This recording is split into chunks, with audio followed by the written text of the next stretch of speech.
Pernah nggak kamu bertanya-tanya dalam pikiranmu, apakah dia masih menyimpan rasa? Jika pernah, itu mungkin bukan niat ingin kembali, tapi kadang lebih kepada ingin menganalisa lebih dalam tentang niatnya. Pada video kali ini, kami akan membahas tanda-tanda dia masih mencintaimu. Mari simak video ini sampai selesai.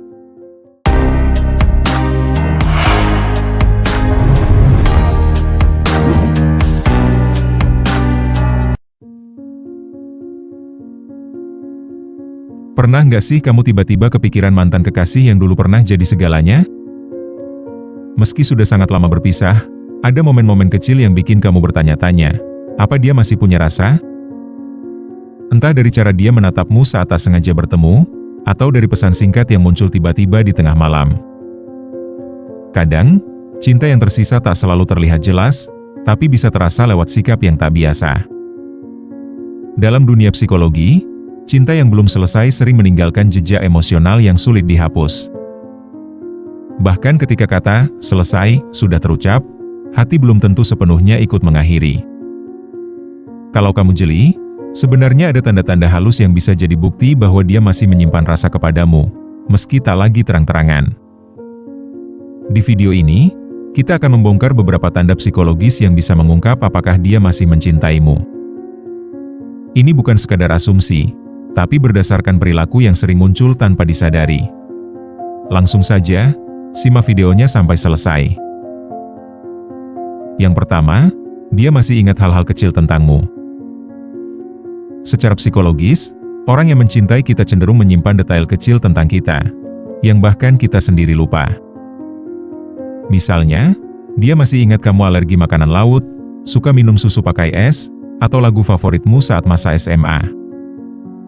Dalam psikologi, ini disebut emotional tagging, yakni di mana otak menandai momen yang punya nilai emosional tinggi. Ketika seseorang masih mengingat hal-hal kecil tentangmu, itu bukan sekadar memori ingatan. Itu merupakan bukti bahwa kamu masih punya tempat khusus di benaknya. Bahkan jika kalian sudah lama tidak bicara, dia mungkin masih menyebutkan kebiasaanmu ke teman-temannya atau teman-temanmu. Contohnya, saat kamu bertemu lagi secara tak sengaja, dan dia berkata padamu dengan pertanyaan, apakah kamu masih suka minum susu pakai es?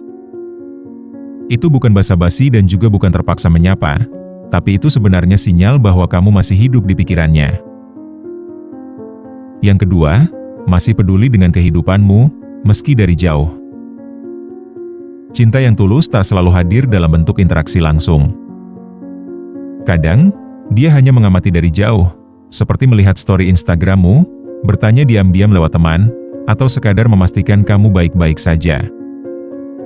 Psikologi menyebut ini sebagai proximity monitoring, yakni di mana seseorang tetap menjaga jarak emosional tapi tetap ingin tahu kabar kamu. Ini bisa jadi bentuk coping mechanism, atau strategi mengatasi emosi dalam diri, saat seseorang belum siap sepenuhnya melepaskan. Misalnya, dia tidak pernah menghubungimu, tapi kamu tahu dia selalu jadi orang pertama yang melihat unggahanmu di media sosial. Itu bukanlah suatu kebetulan, tapi itu bentuk perhatian yang masih ada.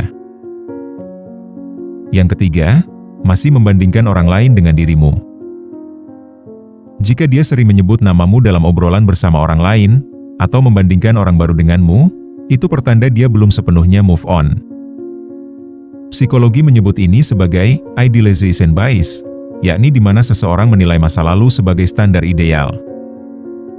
Contohnya, ketika dia bertemu orang baru, dia berkata, "Kamu tahu nggak, dia itu suka baca buku juga kayak kamu." Kalimat itu terdengar biasa, tapi sebenarnya menunjukkan bahwa kamu masih jadi referensi dalam hidupnya. Perbandingan ini bukan berarti dia tidak mencoba membuka lembaran baru, tapi kamu masih menjadi acuan emosional yang sulit tergantikan. Yang keempat, masih menunjukkan empati saat kamu sedih.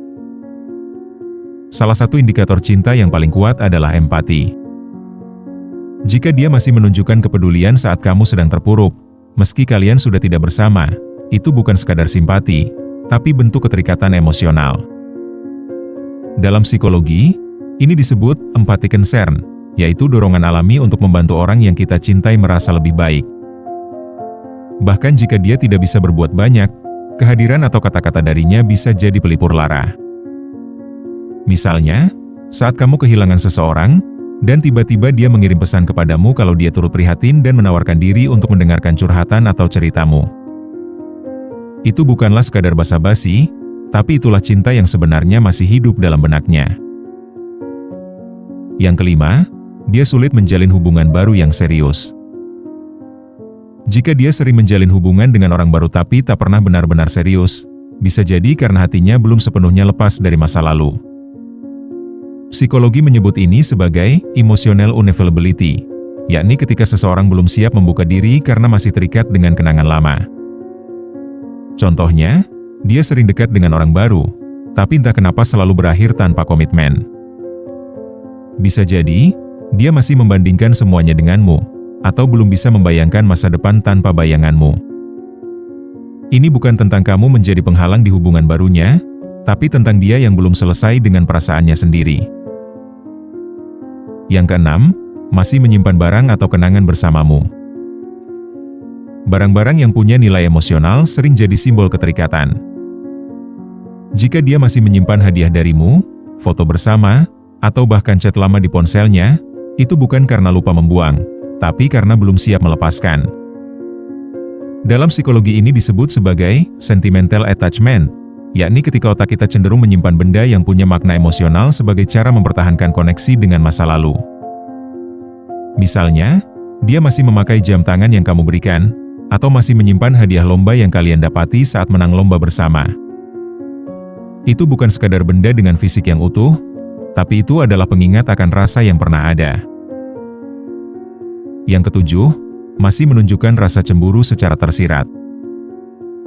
Cemburu bukan selalu berarti posesif. Kadang, rasa cemburu muncul sebagai bentuk ketakutan kehilangan seseorang yang masih kita cintai. Dalam psikologi, ini disebut sebagai attachment anxiety, yaitu kecemasan karena merasa hubungan emosional terancam. Contohnya, saat kamu dekat dengan orang baru, dia tiba-tiba jadi lebih aktif di media sosial, atau mulai menghubungimu lagi. Itu bukan kebetulan, tapi itu reaksi emosional yang muncul karena rasa cemburu. Cemburu tersirat ini bisa jadi sinyal bahwa dia masih punya rasa, meski tidak diungkapkan secara langsung. Perlu diingat, cinta yang tersisa kadang tak terlihat jelas, tapi bisa dirasakan lewat sikap dan perhatian yang tak pernah benar-benar hilang. Jika kamu melihat tanda-tanda ini, bukan berarti harus kembali, tapi bisa jadi bahan refleksi. Apakah kamu juga masih menyimpan rasa? Semoga video tadi bisa bermanfaat untuk kalian semua.